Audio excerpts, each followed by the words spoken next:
Question 3 में कहा गया है determine if the point 1,5, 2,3, -2, -11 are the collinear. Collinear क्या होते हैं?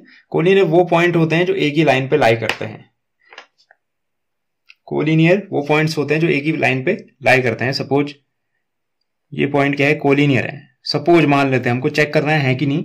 सपोज मान लेते हैं पहला पॉइंट यहां है, दूसरा पॉइंट यहां पे है और तीसरा पॉइंट यहां पे है। जरूरी नहीं है इसी ऑर्डर में होंगे या इसी सीक्वेंस में होंगे या इसी प्लेस पे होंगे। बस कंसिडर कर लेते हैं, ये पॉइंट ए मान लेते हैं, ये बी मान लेते हैं, ये सी मान लेते हैं। कंसिडर कर रहे हैं अगर ये कोलिनियर है, कोलिनियर पॉइंट मतलब एक लाइन पे लाई करने वाले, तो क्लियरली हमको क्या दिख रहा है? अगर ऐसी सिचुएशन है, कोलिनियर है, तो क्या मैं ए सी को A B plus B C लिख सकता हूं?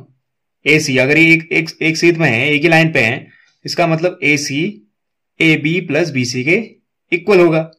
तो क्लियरली हमको जो कॉन्सेप्ट मिलता है कोलिनियर के लिए, अगर मुझे इन तीन पॉइंट्स को कोलिनियर प्रूव करना है तो मेरे दिमाग में ये आइडिया आना चाहिए कि ये कोलिनियर वो पॉइंट्स होते हैं तो एक लाइन पे लाई करते हैं। एक लाइन पे लाई करेंगे तो दो का सम तीसरे के इक्वल आना चाहिए। तो मैं क्या करूंगा, इनका आपस में डिस्टेंस मेजर करूंगा और चेक करूंगा क्या किसी दो की डिस्टेंस किसी थर्ड वन के इक्वल आ रही है। सपोज अगर ऐसी सिचुएशन है, ठीक है, तो ए सी के बीच की डिस्टेंस किन दोनों के मिलने से बननी चाहिए? A B plus B C के। तो इसी कॉन्सेप्ट का इस्तेमाल करके हम इसे सॉल्व करेंगे, देखेंगे क्या दो डिस्टेंस आपस में ऐड होकर थर्ड वन के इक्वल आती है कि नहीं आती है। अगर आती है तो ये पॉइंट कोलिनियर होंगे, अगर नहीं आती है तो ये नॉन कोलिनियर होंगे। तो चेक कर लेते हैं, एज्यूम कर लेते हैं, कंसिडर करते हैं कि जो 1,5 है वो क्या है? Point A. कंसिडर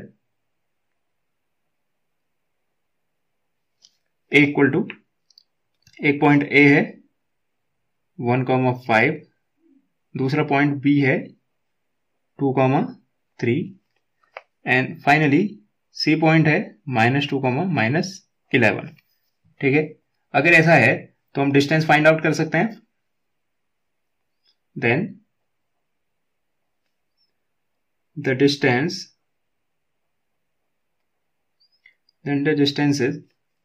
इज किसके बीच की? सबसे पहले ए और बी के बीच की डिस्टेंस फाइंड कर लेते हैं।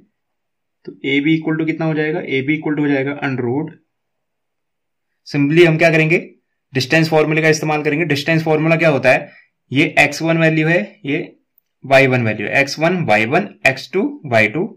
तो अगर मैंने ये दो पॉइंट ले रखे हैं तो फॉर्मूला कहता है x2 में से x1 माइनस करो, यानी x2 2, x1 1, 2 में से 1 माइनस करो उसका whole square, minus y2 minus y1। y2 की वैल्यू कितनी है? 3, y1 की वैल्यू है +5 है, माइनस हम करते हैं तो फॉर्मूले से ये बन जाएगा। और इसको सॉल्व करने पे रिजल्ट कितना आएगा? इसको सॉल्व करने पे 2 - 1 1, यानी 1 का स्क्वायर, 3 - 5 ये माइनस फॉर्मूले का है, और 3 में से 5 माइनस करने पे आएगा -2, और -2 का स्क्वायर कितना हो जाता है? +4। तो इसको मैं लिख सकता हूं -2 का स्क्वायर, और आगे सॉल्व करने पे रिजल्ट बनेगा 1 का स्क्वायर 1, माइनस की जगह -2 का स्क्वायर 4, 4 में से 1 माइनस करेंगे 3 आएगा, लेकिन ये क्या आ जाएगा? माइनस, ये प्लस आना चाहिए था, -2 का स्क्वायर प्लस, फॉर्मूले में गड़बड़ करती है क्योंकि यहां पे प्लस होता है, x2 - x1 का whole square plus y2 - y1 का होल स्क्वायर। तो ये कैलकुलेट करके ये बन जाएगा +1 + 4, जो रिजल्ट देगा मुझे √5। यानी ए से लेके बी तक की जो डिस्टेंस है वो है क्या? √5। ऐसे कंसिडर कर लेते हैं बीसी को। बीसी को सॉल्व करने पे अगेन अब हमारा जो x2 और x1 है और y2 और y1 है वो क्या हो जाएंगे? इंटरचेंज हो जाएंगे। BC, तो C वाले पॉइंट में ये x1 हो जाएगा, अब ये x2 हो जाएगा, ये sorry x1 y1 x2 y2। x2 में से x1 माइनस करते हैं, x2 -2 है और माइनस फॉर्मूले का है, और x1 की वैल्यू भी 2 है। ऐसे y1 और y2, y1 3, y2 -11। तो y2 में से y1 माइनस कर लेते हैं, ये फॉर्मूले का माइनस है, तो इसको कैलकुलेट करने पे रिजल्ट मिलेगा हमको -2 - 2 बन जाएगा -4 का स्क्वायर प्लस -11 - 3 -14 का स्क्वायर। कैलकुलेट करने पे रिजल्ट कितना आएगा? 4 का स्क्वायर होता है आपका 16, -4 का भी 16 होगा क्योंकि स्क्वायर पे माइनस प्लस दोनों सेम हो जाते हैं, और से प्लस 14 का स्क्वायर हमारा होता है 196। तो इसको ऐड करने पे रिजल्ट आएगा हमारा 212। लास्ट है CA। CA के बीच के डिस्टेंस फाइंड आउट कर लेते हैं। CA इक्वल टू हो जाएगा अगेन रूट, डिस्टेंस फॉर्मूला कहता है दो पॉइंट्स के बीच की जो डिस्टेंस होती है वो क्या होती है, सपोज दो point x1 y1 x2 y2 है, तो आपको x2 में से x1 माइनस करना चाहिए प्लस y2 में से y1 माइनस करके सॉल्व कर लेना है। तो x2 यानी C वाले केस में x2 क्या बनेगा, -2 में से क्या करोगे आप, -2 और 1, ये A पॉइंट है हमारा, ये A पॉइंट है, -2 में से 1 माइनस किया।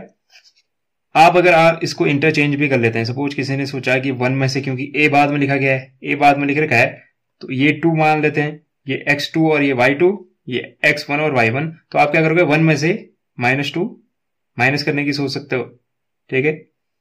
तो उससे कोई चेंज नहीं होने वाला है, तो ये बन जाएगा -1, x1 की वैल्यू कितनी है 1 है, ये फॉर्मूले का माइनस है, ऐसे ही x2 यहां से आया -11, y2 -11 माइनस और y1 की वैल्यू 5, कैलकुलेट करने पर रिजल्ट मिलेगा हमको, बन जाएगा -3 का स्क्वायर प्लस -16 का स्क्वायर।